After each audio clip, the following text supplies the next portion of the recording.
নাসুম আহমেদকে বাংলাদেশের ওয়ানডে স্কোয়াডে যোগ দেওয়ানো হয়েছে বা ডাকা হয়েছে, ইনক্লুড করা হয়েছে। কেন? আমি নিশ্চিত আপনি এটা বুঝতে পারছেন, আপনি এটা জানেন, তারপরও বলাটা জরুরি। এই যে মিরপুরের ধান, গম, মূলা কিংবা ভুট্টা ক্ষেতটাই যে উইকেট, কালো রঙের উইকেট, যেটা বল করার আগেই ভেঙে চুরে যায়, সেই উইকেটে দ্বিতীয় ওয়ানডেতে বাংলাদেশ সম্ভাব্য 4 স্পিনার নিয়ে একাদশ সাজাবে, সাথে পেস বোলার একমাত্র মুস্তাফিজ। বাকি কাজ যদি দরকার হয়, যদি ক্যাপ্টেন মনে করেন স্ট্র্যাটেজিতে থাকে, সৌম্যকে দিয়ে 2, 4, 5 ওভার করাইতে পারেন। 5 overs is too much from Soumya. তাহলে আইডিয়ালি ক্যাপ্টেন মেহেদী হাসান মিরাজ, রিশাদ, তানভীরের সঙ্গে আরেকজন মাহাতি স্পিনার নাসুম আহমেদ, এইরকম একটা একাদশ নিয়েই সম্ভাব্য বাংলাদেশ দ্বিতীয় ওয়ানডেতে মাঠে নামবে এবং সিরিজ নিশ্চিত করে ফেলবে, এবং সর্বোচ্চ চেষ্টা থাকবে ওয়েস্ট ইন্ডিজকে বাংলাদেশ যেন হোয়াইট ওয়াশ করতে পারে। এটা 2027 বিশ্বকাপের চূড়ান্ত পর্বে সরাসরি খেলার জন্য যে ইকুয়েশন, সেই ইকুয়েশনে ওয়েস্ট ইন্ডিজকে হারাতে পারলে বাংলাদেশের জন্য অনেক সুবিধা হয়, যেহেতু 2 দলই 9-10 নম্বরে রয়েছে। সো এটা বাংলাদেশের স্ট্র্যাটেজিক্যাল ওই জায়গা থেকে ঠিক আছে।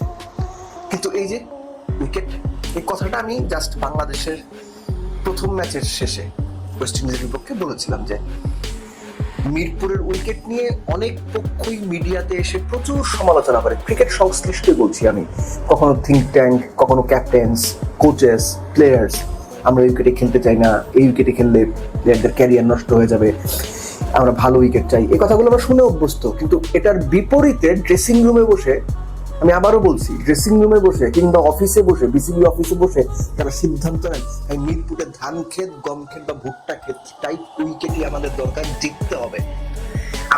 আমরা বলি, প্লেয়াররাও বলে, বিশ্লেষকরাও বলে যে এই উইকেটে খেলে বাংলাদেশ যে ক্রিকেটটার ক্ষতি করছে, গ্লোবাল স্ট্যান্ডার্ডে গিয়ে একেবারে পাত্তা পাচ্ছে না, এটা তো এক্সপোজড, এটা তো আপনি মানেন। মিরপুরের উইকেটে খেলে খেলে বাংলাদেশ দলের যে অবস্থাটা হয়েছে, যে ফেক কনফিডেন্স তারা গ্রো করেছে, স্পিনাররা যেভাবে ভাবতে শুরু করেছে তারা অপরাজেয়, বিদেশের মাটিতে গেলে বল ফলাইতে পারে না, একজন স্পিনার 10 ওভার বল করতে পারে না, করানো যায় না, বাইরের চোখে চোখে অন্ধকার দেখে।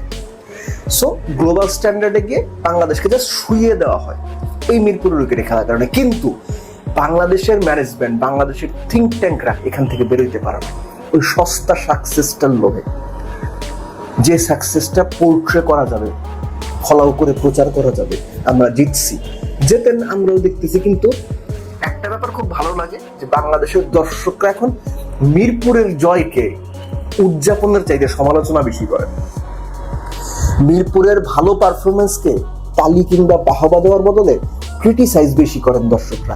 এটা দারুণ একটা ব্যাপার, এই ব্যাপারটা আমি পার্সোনালি দারুণ লাইক করি। সহজ করে বললে মিরপুর মাঠের পারফরমেন্সকে এখন আসলে পারফরমেন্স হিসেবে আপনি ধরবেন কিনা, বিবেচনা করবেন কিনা, এটা আপনার সিদ্ধান্ত। আমার সিরিয়াস আপত্তি আছে মিরপুরের মাঠে পারফরমেন্সকে ভালো পারফরমেন্স হিসেবে ট্রিট করার জন্য, আমার সিরিয়াস আপত্তি আছে, কিন্তু আমি করতে বাধ্য। একটা প্লেয়ার যদি 100 করে, একটা প্লেয়ার যদি 5 উইকেট পায়, ঋষাদকে 6 উইকেট পেল, মিরাজ দিয়ে 2 ওভারে মাত্র 16 রান দিল, ভালো বল করলো, এটা আমি ভালো বলবো না? আমাকে তো ভালো বলতে হবে, আমি তো বাধ্য। আমি তো বলতে পারবো না 6 উইকেট খারাপ, আমি তো বলতে পারবো না 10 ওভারে 16 রান দেওয়া খারাপ, আমাকে ভালো বলতে হবে। কিন্তু একই সঙ্গে আমি এটাও বলবো, এই উইকেটে খেলে খেলে বাংলাদেশ ক্রিকেটটা জাস্ট নষ্ট হচ্ছে। হ্যাঁ, বিসিবি হয়তো চেষ্টা করছে বা আগামীতেও করবে উইকেট ভালো করার জন্য, যতদিন পর্যন্ত না হবে বাংলাদেশকে এটা মাসুল দিতে হবে। কেননা বাংলাদেশ টিম এমন একটা লুপের মধ্যে পড়ে গেছে এই মিরপুরের উইকেট কেন্দ্রিক, যে লুপ থেকে তারা আর বেরোতে পারছে না। কিছুটা ইচ্ছাকৃত, কিছুটা তৈরি করতে পারছে না ভালো উইকেট। তবে ইচ্ছাকৃত ব্যাপারটাই বেশি, কেননা মিরপুর উইকেটে খেলা, মিরপুর উইকেট থেকে সস্তা সাফল্য নেই। আমি স্পেসিফিক্যালি হোয়াইট বলের কথা বলছি, টেস্ট ক্রিকেট আলাদা রাখছি। টেস্ট ক্রিকেটের জন্য যদি এই উইকেট হতো আমার কোনো আপত্তি ছিল না, পৃথিবীর সব দেশ হোম অ্যাডভান্টেজ নেয়, এটা নিয়ে কোনো কথা নাই। মিরপুরের উইকেট যদি এর চাইতে খারাপ বানিয়েও বাংলাদেশ টেস্ট খেলে, তাতেও আমার কোনো সমালোচনার সুযোগ নেই, আমি করবো না। কিন্তু হোয়াইট বল ক্রিকেট আমি সমালোচনা করবো। তো জিনিসটা হচ্ছে যে বিসিবি এই যে হোয়াইট বল ক্রিকেটে মিরপুরের বাজে টাইপের উইকেট বানানো, এটা তো নতুন কিছু না, 7-8-10 বছর ধরেই হয়ে আসছে, 12 বছর ধরেই হয়ে আসছে। ইচ্ছা যদি থাকতো, কিংবা ওই সস্তা সাকসেস যদি বাংলাদেশ ক্রিকেট বোর্ড নিতে না চাইতো, সস্তার সাকসেসকে পোর্ট্রে করতে না চাইতো হোয়াইট বল ক্রিকেটে, বারবার বলছি, তাহলে তারা গ্র্যাজুয়ালি আস্তে আস্তে এখান থেকে বের হয়ে আসতো।